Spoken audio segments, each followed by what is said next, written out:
Olá, sejam muito bem-vindos ao podcast Imagem é Tudo. Eu sou a Gisele Albuquerque. Eu sou Kátia Nasser, somos estrategistas de imagem e já quero aproveitar para convidar vocês a irem nas nossas redes sociais, @Imagem é Tudo Consultoria.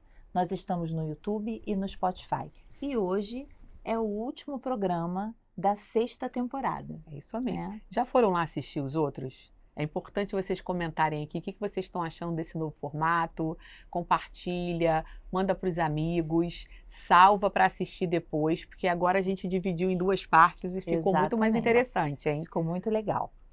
Bom, vamos chamar nossa convidada? Vamos lá, por favor. Bom, ela é especialista em sustentabilidade na moda e ESG, há mais de 30 anos transformando a indústria da moda.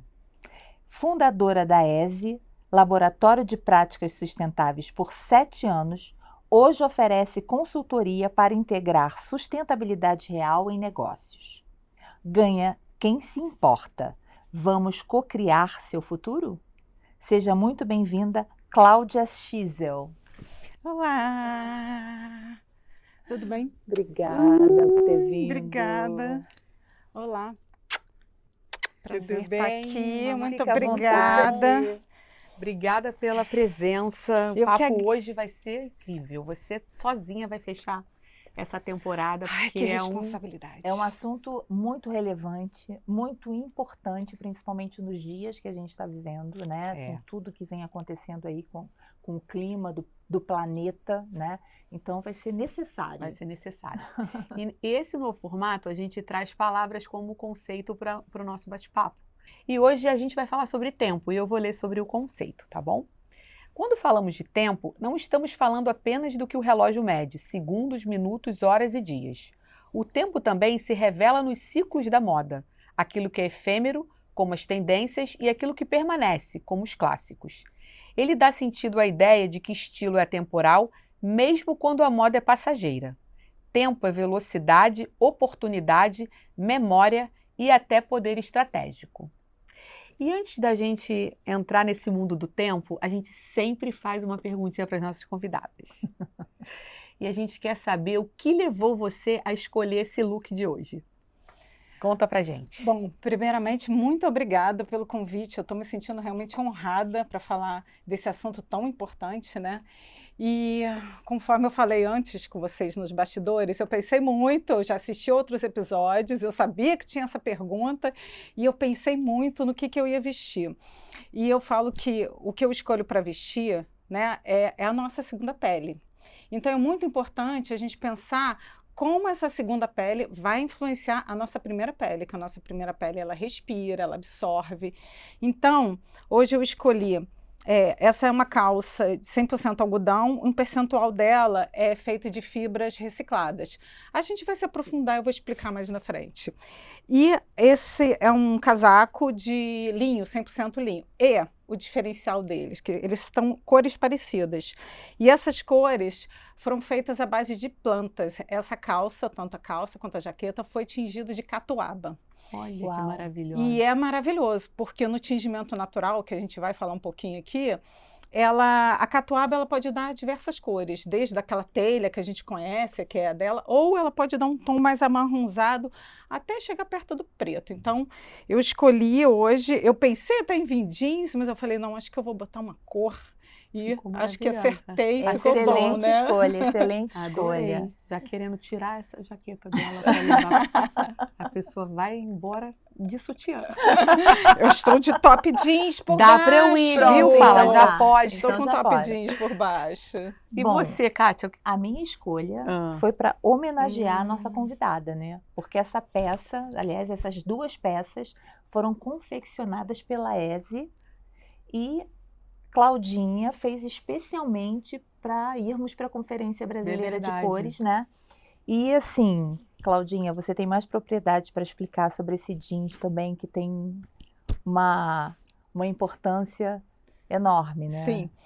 Esse jeans, ele também é 100% algodão, mas você vê que o grande diferencial dele é um toque. Né, um toque macio. Exato. Quando eu estive durante o meu laboratório com a ESE, na marca que eu produzi, que eu criei durante 7 anos, onde eu coloquei todas as práticas de sustentabilidade, eu sempre, um dos pilares foi escolher uma matéria-prima adequada. Então, eu sentia falta do jeans, eu sempre gostei do jeans ser uma coisa leve, confortável, não ser só aquele pesado. E eu me deparei com esse jeans, na verdade, ele é o único tecido que eu trabalhei que foi importado. O resto era tudo tecido nacional. Mas esse eu encontrei esse fornecedor numa feira que eu fui em Amsterdã e eu, no toque, quando eu peguei esse tecido, eu falei, é maravilhoso.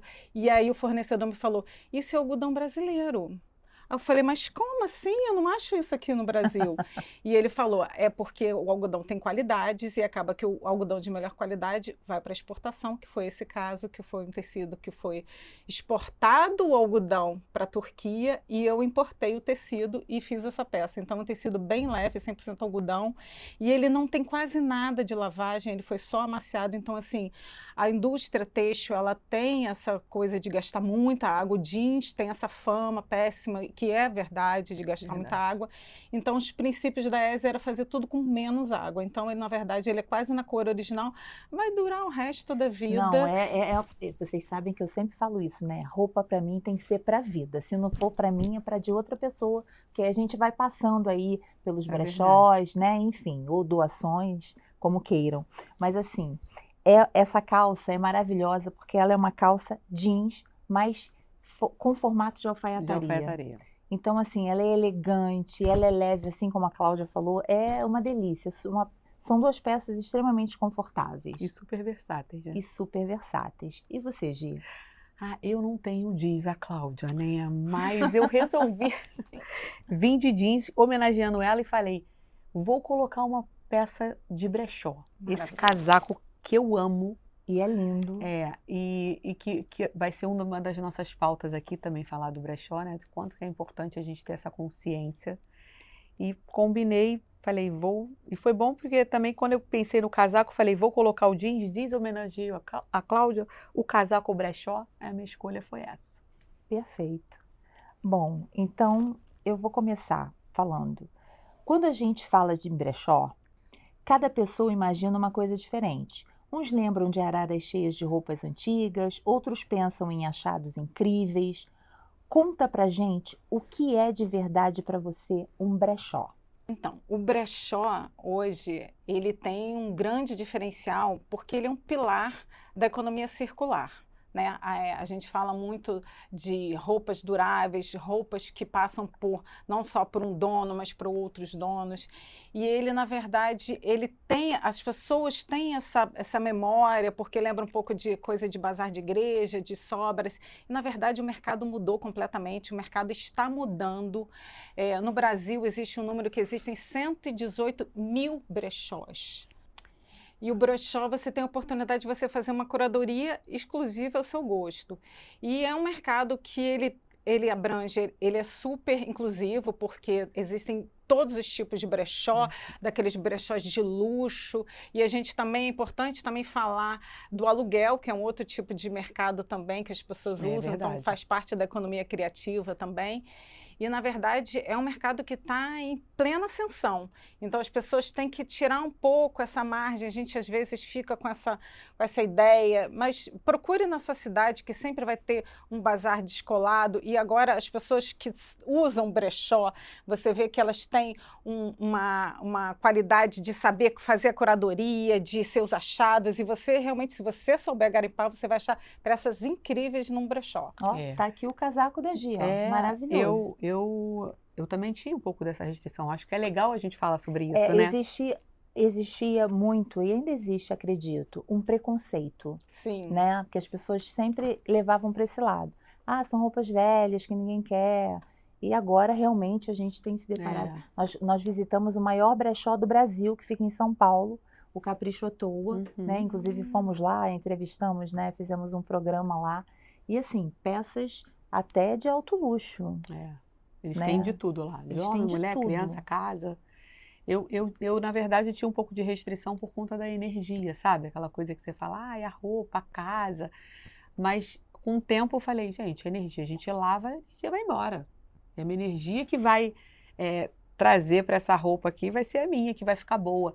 Não era pela coisa do velho, do ultrapassado, dessas coisas, não. E é maravilhoso, porque é uma forma da gente esvaziar o nosso guarda-roupa. A gente ressignifica um pouco aquilo. Eu sempre fui muito de doar aquela pessoa que não vende, mas doa, porque sempre eu acho que alguém precisa.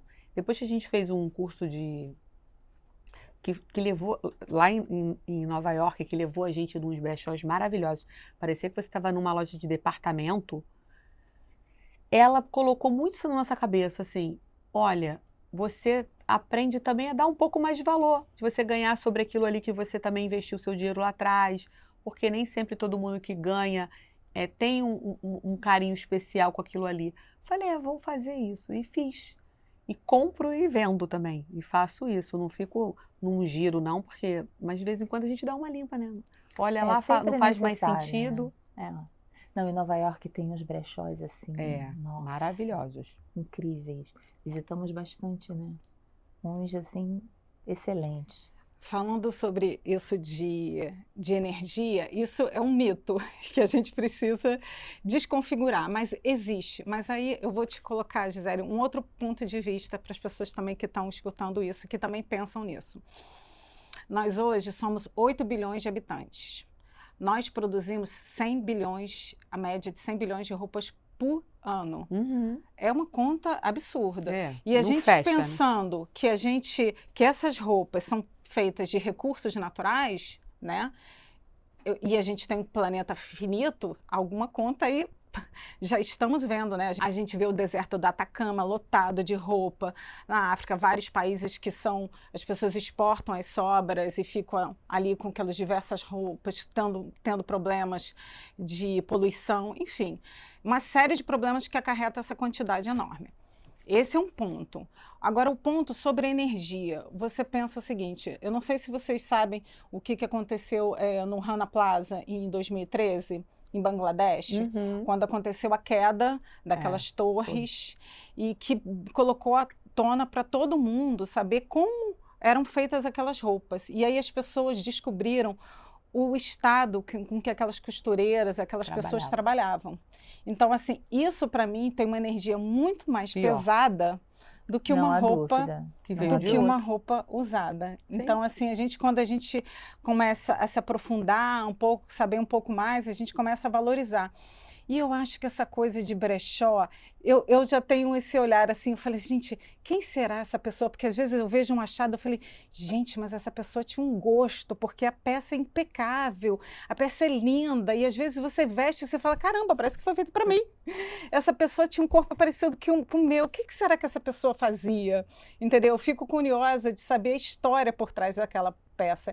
E isso a gente pensando como que aquela peça foi feita também, né? Então, é uma história muito longa. É a coisa da crença limitante que a gente tem aí ao longo da vida, né? Com as coisas que a gente aprende desde criança. Tudo muito cultural, né? A gente não tinha muito cultura. Isso. Exatamente. A gente precisa dar um upgrade, assim, pensar. Mas só o fato da gente estar falando aqui, conversando, se abrindo, falando, sem vergonha nenhuma, porque eu também já pensei uma coisa assim. Eu acho que é muito importante a gente explorar e levar esse conhecimento para frente, né? De que e desmistificar isso. Não, eu quando eu fiz uma temporada, fui morar, aos 18 anos, fui morar na Califórnia para aprender a falar inglês. Voltei falando espanhol, mas tudo bem.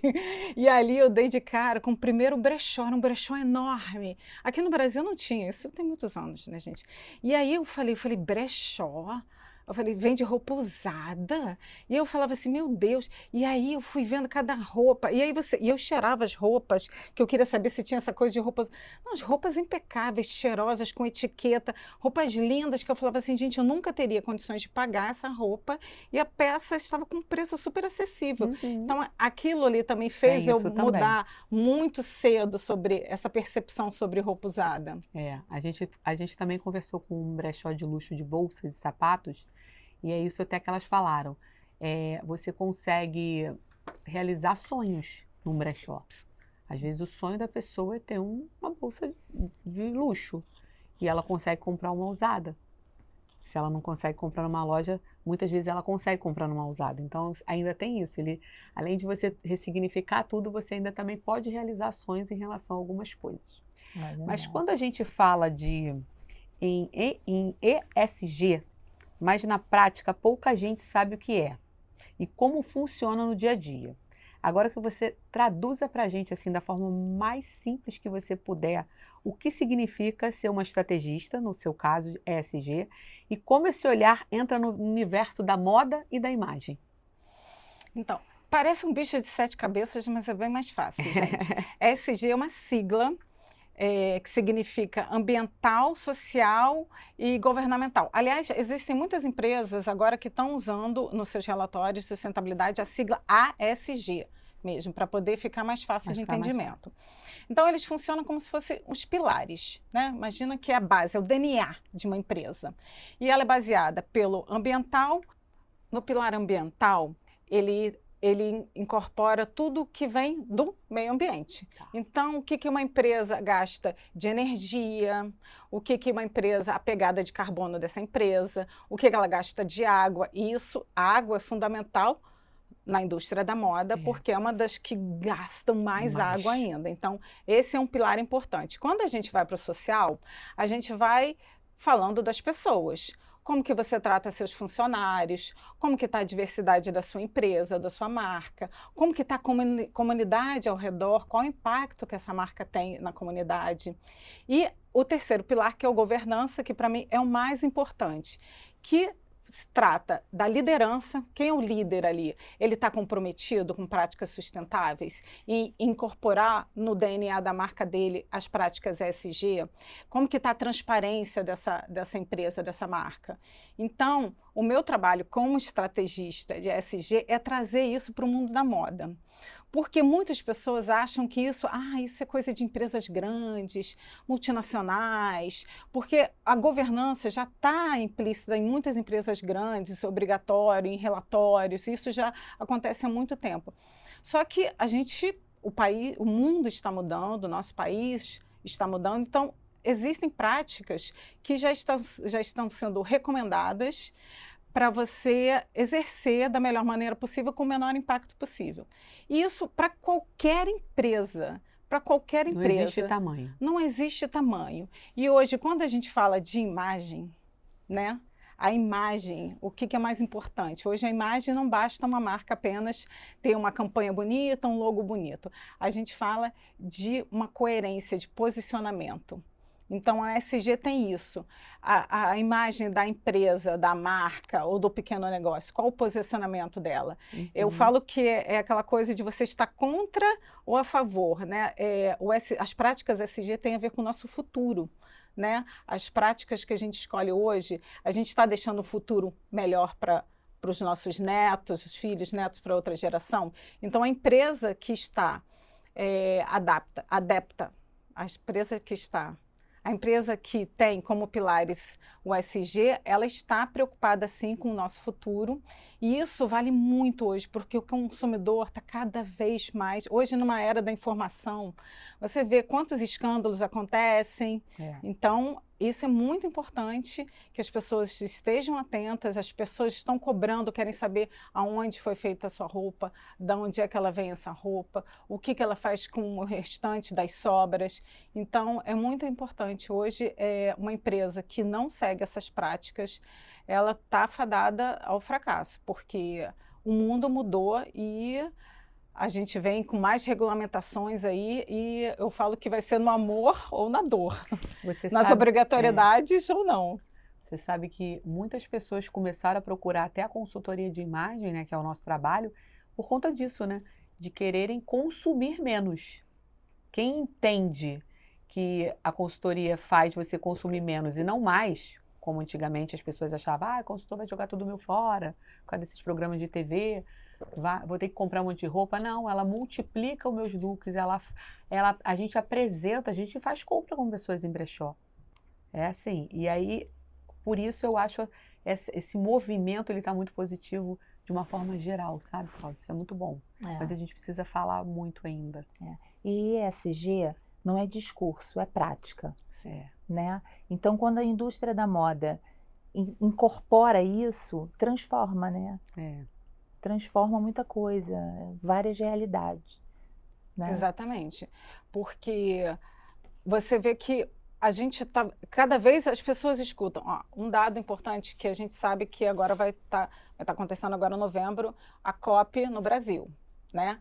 E tem um dado que fala que quase 80%, eu não sei exatamente os números, quase 80% da população sabe que vai acontecer a COP, mas ninguém sabe o que é COP. Então, exatamente, a COP é uma confederação das partes. Eu gosto da explicação que me falaram que é como se fosse uma reunião de condomínio. É uma reunião boa. de todos os países que falam da crise climática. Gente, hoje é inegável, a gente está vendo aí, né? Tá sentindo. A gente está sentindo na pele. E nós, estando no sul global, a gente vai sentir muito mais. Então, é importante qualquer empresa estar a par do que está acontecendo, desse movimento. E o ESG tem grande força nisso, porque, na verdade, ele é uma estrutura muito simples. São as práticas, você tem ali dividido entre esses eixos principais e tem os critérios que cada um, é muito fácil você seguir e ali você vai lá, poxa, eu já faço isso daqui, então de repente se eu fizer um pouquinho mais aqui, um pouquinho mais ali, é completamente viável e necessário. Necessária, que é o mais importante. É verdade. E falando de tempo e consumo, como o tempo influencia nossa forma de escolher o que consumir? Eu acho que o tempo hoje é eu acho que é o que tem mais valioso, né, pra gente. Então, muita gente, eu escuto uma coisa muito recorrente, eu acho que vocês devem escutar também, de vocês atenderem uma pessoa que fala, você vê aquele armário lotado de roupa e fala, ai, mas eu não tenho roupa. E aí, quanto mais roupa tem, mais perdida é. Menos E aí usa. menos usa, e aí ela fica perdida, não tem o que usar.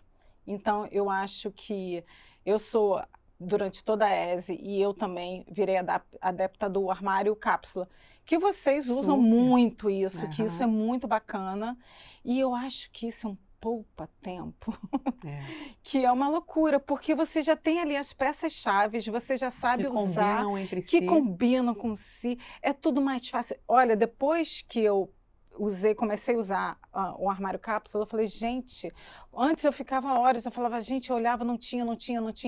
Então, assim, o tempo é o nosso maior valor, assim, e eu acho que a gente tem que pensar nisso. E outra coisa do tempo, da durabilidade das peças, né?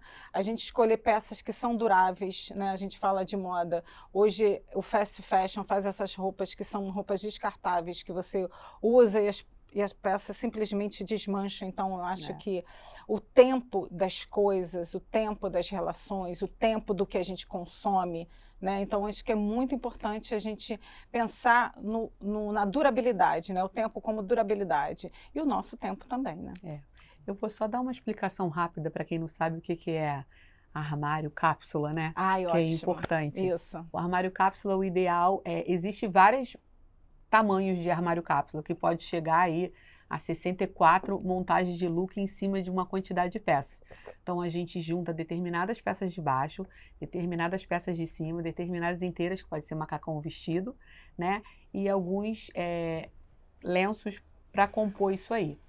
E entre elas precisam se combinar e se coordenar, e normalmente a gente pega 2 cores a 3 cores neutras e 2 a 3 cores que se combinam, e aí que a gente pode fazer esse mix aí, e que aí você, às vezes com 8 peças você monta 36 looks.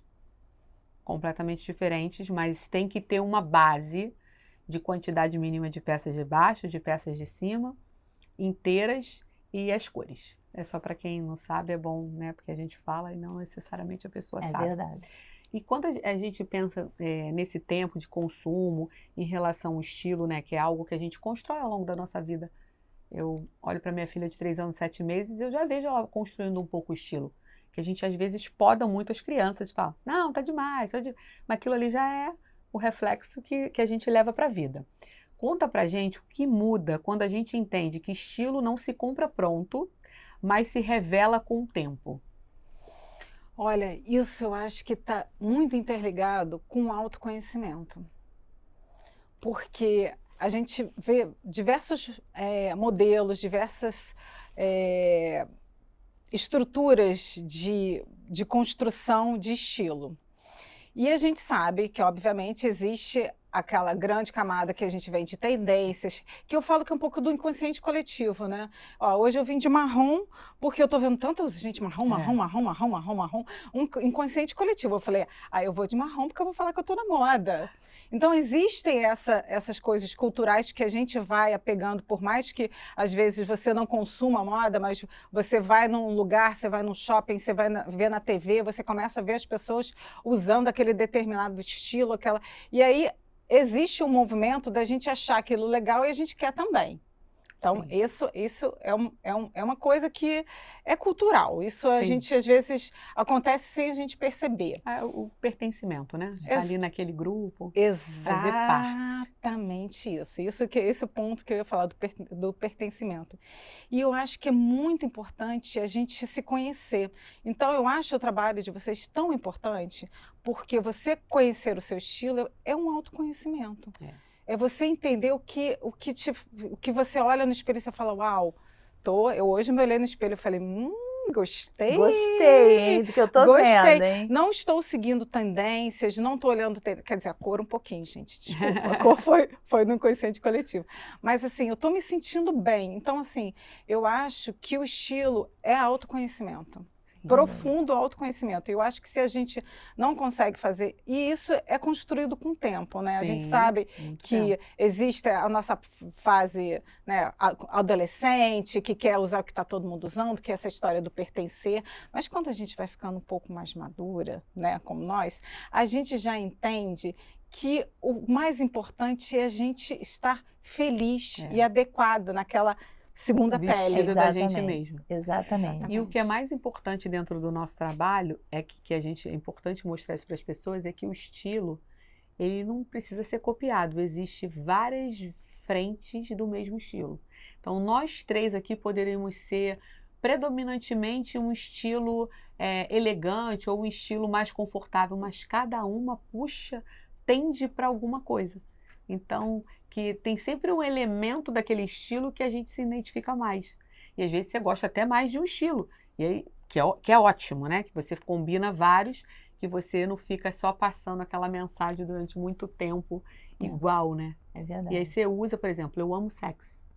E aí, eu adoro falar isso, porque o sexy, ele fica muito ligado ao sexual, e aí o piriguete, o que não tem valor, e que não tem voz. E não precisa ser isso, né? Quando você tem esse conhecimento, como que você tira de uma mulher executiva que trabalha num mercado financeiro formal o sexy dela? Você não tem como tirar. Você vai inserir elementos de outros estilos que compõem esse e entender com ela o que ela não consegue tirar daquele sexy para a gente poder trazer esse equilíbrio através do estilo. E quanto que é bom, porque aí a pessoa... Tem gente que fala assim, mentira, que tu gosta de sexo, gosto. Quem conhece um pouco mais de moda, dessas coisas, consegue perceber nos cortes das minhas roupas, é um cabelo, é um sapato, e aí olha os elementos e já conecta, mas é muito importante. E a gente vai adaptando isso com o tempo, né? E conhecimento. Conhecimento total. É porque tem a ver com personalidade, né? Sim. Cada ser é único, então não dá para a gente ter um estilo. Eu acho que também tem essa história também de não só o estilo tem a ver com a personalidade, também tem a ver às vezes com a ocasião, né? Sim. Você dentro de casa você é um estilo, você no trabalho você é um outro estilo, de repente para você sair à noite você é um outro estilo, então na verdade... Mas tem aquela personalidade, a essência. Você tem aquela personalidade, aquele fio condutor que está em todos eles ali. Mas é único, cada ser é único. É a nossa essência, é a nossa essência. Bom, muitas roupas carregam histórias e afetos. Como o tempo que vivemos com uma peça pode dar a ela ainda mais valor do que o preço que pagamos? Isso é exatamente ligado, quando eu penso nisso, lembrando um pouco, eu não sei se essa geração agora está assim, mas a gente tinha muito aquela coisa de você pegar, eu tenho uma irmã mais velha, né, mas tem primos, essa coisa de doação de peças, né? Uma peça que vai de uma família, né? Vai passando, Vai passando Era pros da irmãos, dos depois pros primos, Antes né? trocávamos em família, né? É, Era um brechó em casa. Era um brechó em casa, né? E É. tinha essa coisa. E isso tem uma memória afetiva, porque quando a gente olha nas fotos, né, aquela peça que tem em comum naquela criança, depois em você, você olha aquilo ali tem valor, aquilo ali tem afeto, né? Aquilo ali tem a lembrança, né? Então eu acho que isso é tão poderoso, isso é tão genuíno, tão forte, né? Você Principalmente porque, às vezes, naquela época, eram as próprias mães que Que faziam confeccionavam, as né? roupas, né? Que costuravam. Que, às vezes, tinham muitos filhos e não tinha como comprar. Então, ela mesma comprava o tecido, ela mesma costurava e aquelas roupas iam passando de um para o outro, né? Então, realmente, tem todo um afeto ali, tem todo um valor afetivo ali, né? um valor alto, porque hoje é difícil você ver Apesar que a gente está com um retorno um pouco disso. A minha enteada, ela tem uma filhinha pequena e eu dei uma máquina de costura para ela. E aí eu ensinei, ela entrou no curso e ela começou a fazer roupa para a filha, começou a fazer roupa para ela. E aquilo ali me dá uma satisfação tão grande, que é um pouco desse retorno, né, de você. Nossa, eu que fiz, sabe? Nossa, por mais que ela fale, ai, mas meu acabamento é horrível. Eu falei, mas olha só, o importante é que você fez na hora de você vestir, você fala, olha, a roupinha dela de festa junina foi você que fez, sabe? A alegria dela e também de passar isso para a filha, isso adiante. Então, eu acho que o resgate disso, de você valorizar quem faz a peça, isso não tem preço, né? Você estava falando aí, esse final de semana que passou, eu dormi na casa da minha irmã e aí você está falando, estou me lembrando. E a minha sobrinha de 16 anos está fazendo tricô. Então, assim, pensar numa geração dessa, de fazer tricô, crochê, qualquer coisa parecida, eu falei, que isso? Eu aprendi quando eu era criança. Eu até falei para ela, eu acho que se eu pegar, a gente volta, né? Que é igual andar de bicicleta, pode dar uma enferrujada, mas depois vai. E eu achei interessante porque isso aí passou muito tempo sem ninguém meter a mão para fazer. Em tudo, né? Num bolo, numa comida, que traz essa coisa toda afetiva que a gente está falando. E aí as roupas também que a gente fazia a troca. Essa Me memória lembrei disso agora da afetiva, Letícia. essa memória afetiva é bem legal mesmo. Quando a gente pensa em tempo como luxo, a gente hoje muito falar que o tempo hoje é um novo luxo, né? Na sua visão, como essa ideia se conecta com as escolhas de cada estilo? O tempo como luxo. Olha, eu acho que o luxo, e conectando com esse estilo, é exatamente sobre isso que a gente falou agora. Eu acho que o luxo é você vestir um crochê, alguma coisa que ou sua avó fez, ou que sua filha está começando a fazer, né? Eu acho que isso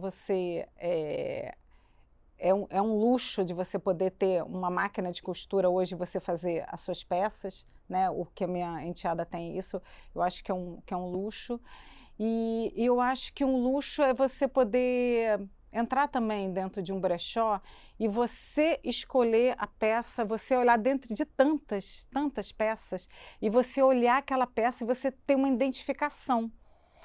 Se você não sabe quem usou, de onde aquela peça veio, mas você vestiu e você olhou, você fala, nossa, eu estou... E tem um pouco também que o luxo tem dessa coisa de ser único, né? Você vai ter certeza que você vai escolher aquela peça e você não vai para uma festa, como já aconteceu comigo na adolescência, de toda boba, gastar o dinheiro todo do salário comprando aquela roupa, chega na festa, tem uma igual. Então, eu acho isso de você ter uma peça única, é um luxo. Não sei se eu respondi muito assim, Respondeu. Não, e eu estava aqui pensando nisso, que é sensacional. Quando compra uma roupa de brechó, realmente vai ser muito pouco provável.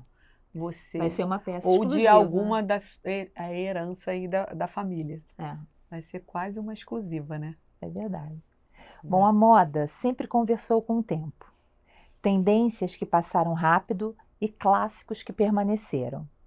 Como essa relação molda a forma como nos vestimos hoje? Olha, uma das coisas que eu mais adoro na moda é que a moda é cíclica, né? É impressionante. No início da ESE, há 8 anos atrás, eu sempre quis trabalhar com peças atemporais.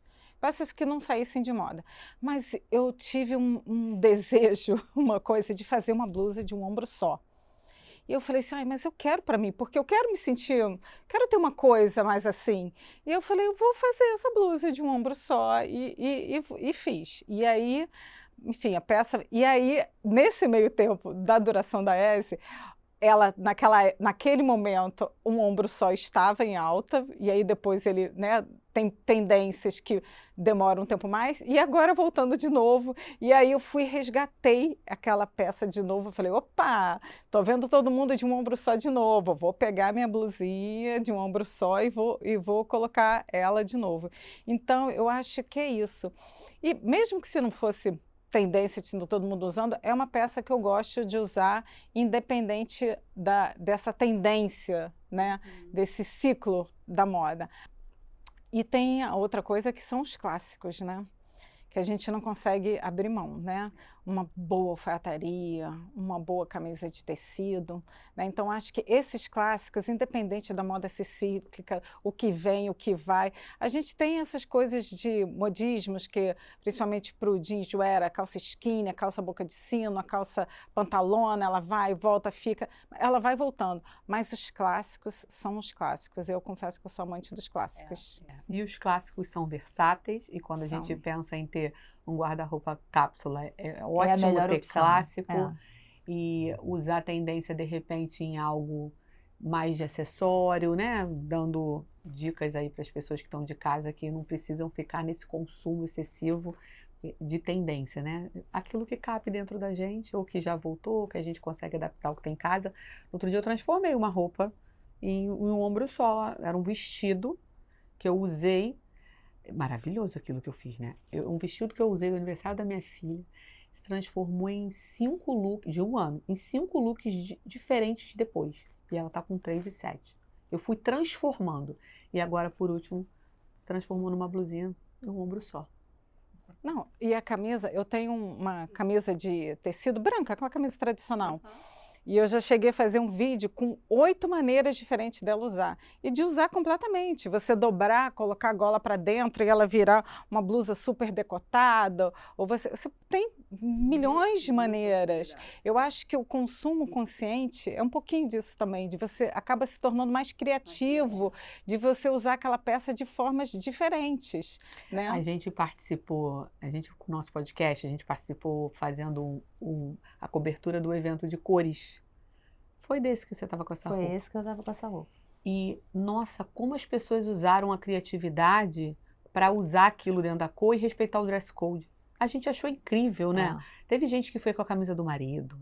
Teve outra que pegou uma saia de paetê com uma t-shirt do Zeca Carioca para representar o Rio. Lembra aquela porque menina? assim, esse evento, ele traz um dress code óbvio. Cada dia, cores diferentes. Então, sugestões, né, de cores diferentes. E aí, óbvio, eu tenho que ir de marrom com vermelho. Seria mais fácil comprar. Vamos comprar, né? Mas às vezes você não tem aquela cor, ok.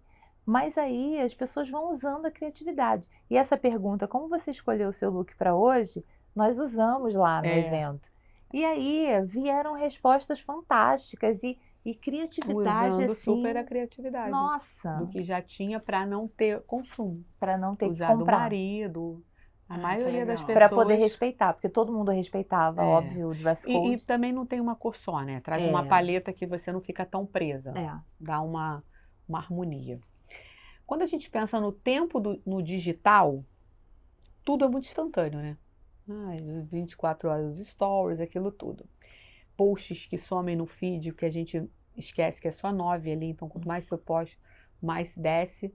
Como manter uma imagem sólida e coerente num espaço onde o tempo é tão efêmero? Eu acho que com personalidade, autenticidade, com propósito, né?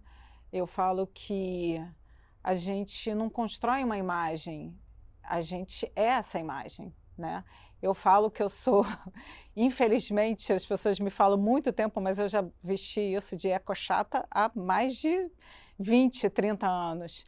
Então, você trazer eu procuro trazer de uma maneira bem leve, sabe? Sem culpa, sem julgamento, porque eu acho que cada um está num estágio. Eu uso a minha imagem e a minha voz para inspirar as pessoas, mostrar que é possível. E no dia a dia, nas minhas práticas do dia a dia, mostrando a minha composteira, mostrando como faço desinfetante com limão que eu uso, que eu tomo todo dia, sabe? Na roupa que eu estou usando, no desodorante que eu ensino a fazer para poder passar no jeans, para poder não ter que lavar menos. Então, assim, isso é coerência. Eu falo isso há 20 anos, né? Então, eu acho que autenticidade é o que está dentro de você. Isso faz parte de mim há muito tempo. Quando aconteceu a Rio 92, a Eco 92, que foi o grande pilar desse movimento de sustentabilidade que a gente vê forte hoje, eu tinha 17 anos. Então, eu lembro de trabalho de colégio, ler muito, falar sobre isso. Então, naquele momento, eu com aquela minha cabeça adolescente, que estava querendo meio mundo, eu entendi que eu falei, ops, tem alguma coisa acontecendo. E aí, aos poucos, eu não também tive esse insight muito rápido, não, mas aquilo ali ficou e foi indo depois para a minha vida. Tanto é que eu escolhi a moda me escolheu, não fui eu que escolhi a moda, eu queria fazer oceanografia, biologia, essas coisas, e eu acabei trabalhando no varejo, em loja, para pagar meus estudos, e fui trabalhar numa fábrica de jeans, que eu falava, gente, né, o jeans polui tanto, né, tinha tanta coisa, mas assim, eu me deparei com um grupo de mulheres maravilhosas trabalhando. Eu fui ver a força feminina que tem por trás da indústria da moda. Então, eu fui vendo outras nuances importantes também que o mercado da moda tem, que a força tem, e fui descobrindo isso, e isso foi me encantando, e acabei encantada pela moda e não consigo sair dela. Eu vou, na verdade, reformulando, né? Eu falo que esse projeto agora de estratégia ESG, que eu inspiro outras marcas também seguirem com esse mesmo propósito de práticas ESG, na verdade, uma renovação. Eu falo que é minha renovação de votos com a moda. Eu já passei por tantos, né? A ESE foi um momento em que eu comprovei na prática que é possível você ter uma marca o mais sustentável possível. E agora, o que eu aprendi ali, que eu testei, comprovei que é possível, que é viável, eu agora ensino outras marcas. Então, assim, é a minha renovação de votos, mas sempre com ali o fio condutor é o mesmo. É o mesmo. Maravilhosa. A gente pensa assim no digital, tudo é passageiro, a gente tem que trazer essa consistência para a nossa roupa, para o nosso dia, para o nosso viver, né? Tem que ter isso, porque é muito passageiro, é muito efêmero tudo isso. Você fica falando aí, eu fico aqui viajando, tá? Que é isso, a gente aprende tanto com as pessoas que vêm aqui. É verdade. Porque a gente é muito rápido, né? E tem essa coisa de quando a gente construir essa solidez. E essa coisa de algoritmo que às vezes a gente vê uma coisa e aí daqui a pouco você é tomado com no outro. 100 vezes aquela coisa. Eu fui pegar uma receita de não sei o quê. Começa a vir aquilo dali, você fala, pô, mas eu só queria aquela receita, eu não quero viver daquilo, né? E essa coisa, realmente a gente está sendo direcionada às vezes para um caminho que nem é o que a gente quer muito, né? Então é importante também a gente às vezes conhecer coisas novas, buscar coisas novas. Não tem muito o que voltar atrás, né, Cláudia? Não tem. Não tem, Não tem. Só a gente tem que se adaptar. A gente tem que se adaptar e entender que a gente precisa construir uma solidez, sim, no digital, que a gente não vive dele, tá? A gente está aqui, porque eu acho que é super importante, mas também trazer consistência para o nosso mundo aqui, sólido, real, né? Exatamente. Isso é muito importante. Qual seria uma boa prática para quem quer que o tempo trabalhe a favor da sua presença, da sua comunicação e do seu estilo? Eu acho que eu vou ter que ser repetitiva, mas eu acho que ele acaba sendo isso, que é o autoconhecimento, né? Eu acho que o autoconhecimento é super necessário, ele poupa tempo, né? Ele poupa tempo da gente ficar tentando uma coisa e não dá certo. Então, eu acho que se a gente investir o nosso tempo no nosso autoconhecimento do que a gente gosta de usar, da onde a gente gosta de usar o nosso tempo, né? Porque às vezes, a gente voltando um pouco essa história de ficar tempo de telinha, às vezes a gente bota aí, bota no despertador o tempo que você começa a ver, você viu, passou 40 minutos, Não, uma hora. Fala, eu vou ali olhar um negocinho. verdade. Quando tu vê, tu olha um monte de coisa que não tem nada a ver, completamente aleatório. Exatamente, você não Já aprendeu tá. nada, É. né? Então, na verdade, eu hoje fico muito, eu tô, eu coloco despertador para poder ver o tempo que eu vou ficar ali para eu ver as coisas,